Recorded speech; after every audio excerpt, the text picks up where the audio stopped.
नमस्कार, live cities के night bulletin दिन भर बिहार में आपका स्वागत है। आपके साथ मैं मुस्कान। खबरों की शुरुआत करेंगे, लेकिन उससे पहले एक नजर डालते हैं आज की सुर्खियों पे। सीएम नीतीश ने मनेर शरीफ में की चादर पोशे, बिहार में अमन चैन की मांगी दुआ। बीजेपी को तेजस्वी ने किया आगाह, ये बिहार है समझना पड़ेगा। बिहार की समझ नीतीश कुमार से ज्यादा किसको है? तेजस्वी पर संजय झा का पलटवार।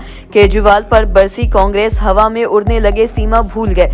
लोकतंत्र में उलटने पलटने से ही जनता को फायदा है, बोले आनंद मोहन। पटना में कांग्रेस ने पीएम मोदी के खिलाफ भारी विरोध प्रदर्शन। बांका में बिना सूचना के गायब 31 शिक्षकों पर गिरी गाज। मुजफ्फरपुर में 17 पीडीएस डीलर्स पर बड़ा एक्शन। सहरसा में अस्पताल में घुसकर सुपरवाइजर को मारी गोली। समस्तीपुर में कुंभ मेला जा रहे श्रद्धालुओं से भरी बस दुर्घटनाग्रस्त। अब खबरें विस्तार से। मुख्यमंत्री नीतीश कुमार ने मनेर शरीफ स्थित सूफी संत हजरत सुल्तानुन मुक़द्दमीन सैयदुना शाह कमालुद्दीन अहमद याया मनेरी रहमतुल्लाह अलैह के 756वें उर्स मुबारक के मौके पर बड़ी दरगाह स्थित उनकी मजार पर चादर पोशी की और साथ ही राज्य में समृद्धि, अमन, चैन और खुशहाली कायम रहने की दुआएं भी मांगी। बता दें कि मनेर शरीफ खानकाह पहुंचने पर मुख्यमंत्री ने मनेर शरीफ खानकाह के खदुनशी सैयद शाह तारिक सुहरावर्दी एनातुल्लाह फिरदौसी से मुलाकात की और इस अवसर पर मुख्यमंत्री को टोपी और रुमाल भेंट कर उनका अभिनंदन भी किया गया। बता दें कि इस दौरान मुख्यमंत्री के सचिव कुमार रवि, जिलाधिकारी चंद्रशेखर सिंह, वरीय पुलिस अधीक्षक अवकाश कुमार सहित अन्य अधिकारी मौजूद रहे।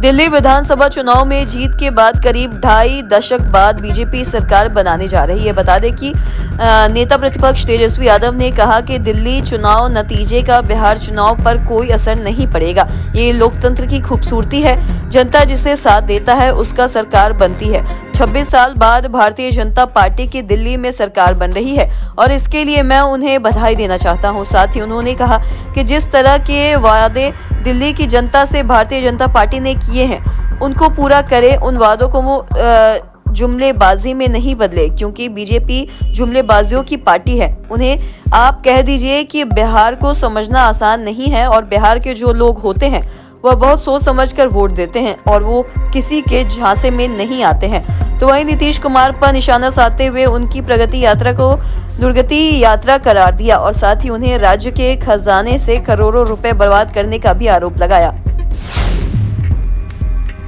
अब इस पर जेडीयू सांसद संजय झा ने पलटवार किया है। बता दें कि उन्होंने कहा है कि लोकसभा और विधानसभा उपचुनाव में साबित हो गया है कि बिहार की जनता किसके साथ है। 20 साल से तो तेजस्वी यादव बिहार को समझ रहे हैं।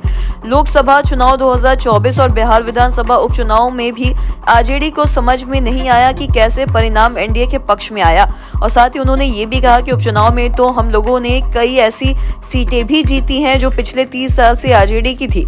जहां तक बिहार की समझ की बात है तो एनडीए और मुख्यमंत्री नीतीश कुमार से ज्यादा समझ किसको है, ये बात बिहार की जनता भी जानती है। बिहार की जनता पॉलिटिकली सेंसिटिवली सबसे अधिक है। और संजय झा ने कहा कि प्रधानमंत्री ने बिल्कुल सही कहा है कि जिस तरीके से नीतीश कुमार के आने के बाद बिहार में परिवर्तन हुआ है उस वजह से जनता उनके साथ है। और उन्होंने ये भी कहा कि इसका सिग्नल इस बात से भी मिलता है कि पहले लोकसभा चुनाव और विधानसभा उपचुनाव में उनके नेतृत्व में एनडीए को शानदार सफलता भी मिली है। आपकी हार पर कांग्रेस नेता प्रेमचंद्र मिश्रा ने अरविंद केजरीवाल को जिम्मेदार ठहराया है। बता दें कि उन्होंने कहा है कि कांग्रेस को इग्नोर करके कोई गठबंधन नहीं चल सकता।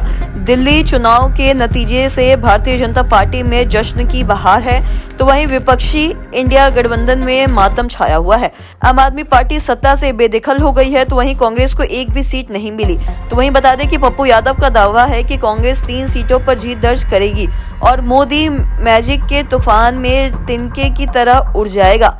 अब बता दें कि कांग्रेस नेता और पूर्व एमएलसी प्रेमचंद्र मिश्रा जले पर नमक छिड़क रहे हैं। पटना में पत्रकारों से बात करते हुए कांग्रेस नेता ने कहा कि अरविंद केजरीवाल हवा में उड़ने लगे और वो अपनी सीमा भी भूल गए हैं। बता दें कि हरियाणा में कांग्रेस उम्मीदवार के खिलाफ कैंडिडेट दे दिया, तो वहीं गोवा में जाकर लड़ गए। जहां कांग्रेस और बीजेपी के बीच सीधी लड़ाई थी, वहां भी अपना प्रत्याशी दे दिया।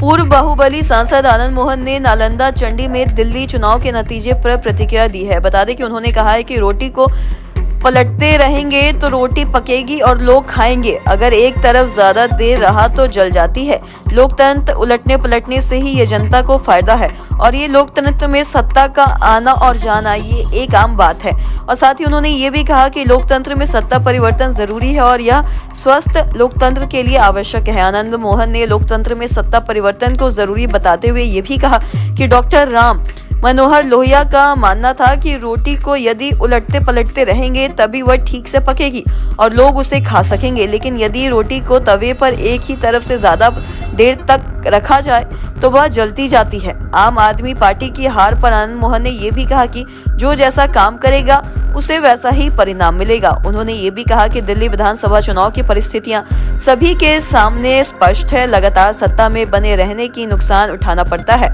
और यही लोकतंत्र की सच्चाई भी है। बिहार कांग्रेस के अध्यक्ष डॉक्टर अखिलेश प्रसाद सिंह के नेतृत्व में मोदी सरकार के खिलाफ पटना में जोरदार किया गया।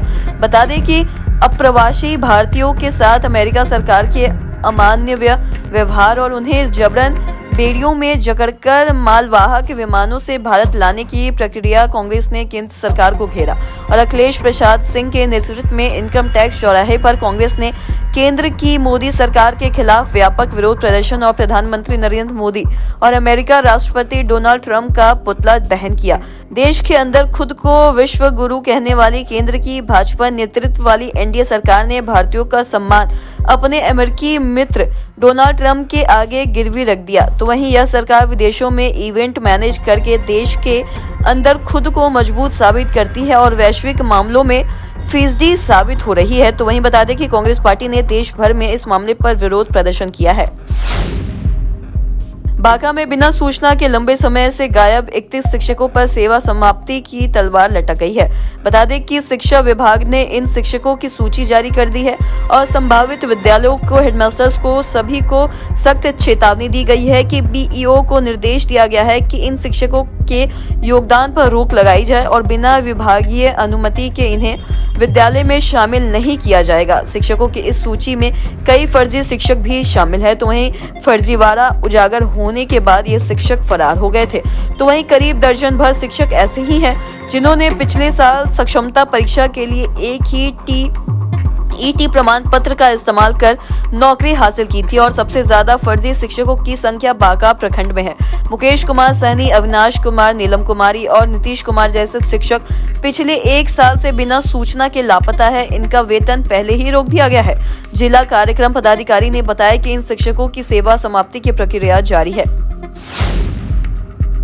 मुजफ्फरपुर जिला प्रशासन ने एक साथ 17 पीडीएस दुकानदारों पर बड़ी कार्रवाई की है। बता दें कि कई के लाइसेंस को निलंबित भी कर दिया गया, तो वहीं कई से स्पष्टीकरण मांगा गया। बता दें कि 1 फरवरी से पीडीएस दुकानदार अपनी मांगों को लेकर अनिश्चितकालीन हड़ताल पर है। बता दें कि जिसमें लाखों लाभुक सरकारी अनाज से वंचित हो रहे हैं, जिसको लेकर अब अनुमंडल पदाधिकारी पश्चिमी श्रेया श्री ने यह बड़ी कार्रवाई पीडीएस दुकानदार पर की है और वहीं पूरे मामले को लेकर अनुमंडल पदाधिकारी पश्चिमी श्रेया श्री ने कहा है कि पीडीएस दुकानदार गोदाम से राशन उठाए नहीं कर रहे हैं, जिसके कारण लाखों लाभुक सरकारी अनाज से वंचित हो रहे हैं। तो वहीं कुछ पीडीएस दुकानदार अपना काम करना चाहते हैं, लेकिन कुछ लोगों के द्वारा उन्हें भी काम नहीं करने दिया गया।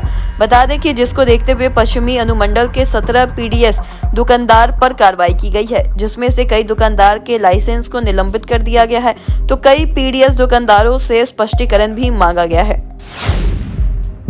सहरसा सदर अस्पताल में बेखौफ अपराधियों ने सुरक्षा गार्ड के सुपरवाइजर को गोली मार दी। इस मामले में संजीव कुमार गंभीर रूप से घायल हो गए, तो वहीं जिनकी हालत नाजुक बनी हुई है। बता दें कि घटना के बाद अस्पताल परिसर में अफरा तफरी मच गई और पुलिस मौके पर पहुंचकर जांच में जुट गई है, लेकिन अब तक हमलावरों की पहचान नहीं हो सकी। स्थानीय लोगों और अस्पताल कर्मियों में भय का माहौल है और पुलिस ने दावा किया है कि जल्द ही अपराधियों को पकड़ लिया जाएगा। बता दें कि समस्तीपुर में भीषण बस हादसा हो गया है। घटना जिले के दलहसिनसरा थाना क्षेत्र के एनएच की बताई जा रही है। कई यात्रियों को चोट आई है। बस में सवार सभी श्रद्धालु थे जो कुंभ मेला में शामिल होने के लिए जा रहे थे। जानकारी के अनुसार दल सिंहसराय थाना क्षेत्र के NH 28 पर सुबह श्रद्धालुओं से भरी बस हादसा का शिकार हो गई और बताया जा रहा है कि गनीमत की बात यह है कि इस हादसे में सभी श्रद्धालु सुरक्षित हैं और 1-2 तीर्थ यात्रियों को हल्की चोट लगी है। तो वहीं तीर्थ यात्रियों की माने तो यह बस पूर्णिया से प्रयागराज कुंभ को लेकर करीब 56 लोगों को लेकर जा रही थी और इसी दौरान हादसा हो गया और हादसे के बाद बस ड्राइवर मौके से फरार हो गया और इस मामले को लेकर SDPO विवेक शर्मा घटनास्थल पहुंचकर मामले की छानबीन की। तो वहीं पुलिस पहुंचकर तीर्थ यात्रियों की सुरक्षा सुनिश्चित भी की गई। तो आज के इस वीडियो में इतना ही। अगर आपने अब तक हमारे चैनल को सब्सक्राइब नहीं किया तो तुरंत कर लिए, साथ ही हमारे फेसबुक पेज को लाइक करें। वीडियो देखने के लिए आपका धन्यवाद।